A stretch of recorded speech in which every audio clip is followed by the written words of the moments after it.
ভারত পাকিস্তান সীমান্তের দুই দেশের সেনাদের মধ্যে আবারও পাল্টাপাল্টি গোলাগুলির ঘটনা ঘটেছে। বুধবার রাতে এই গোলাগুলির ঘটনা ঘটে।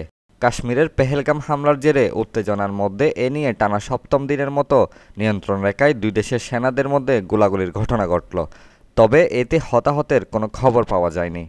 ভারতের প্রতিরক্ষা বিভাগের জনসংযোগ কর্মকর্তা লেফটেন্যান্ট কর্নেল সুনীল বর্টওয়াল বলেন, জম্মু ও কাশ্মীরের কেন্দ্রশাসিত অঞ্চলের কুপওয়ারা, উরি এবং আখনুরের বিপরীতে নিয়ন্ত্রণ রেখায় বিনা উস্কানিতে গুলিবর্ষণ করেছে পাকিস্তানি সেনাবাহিনী।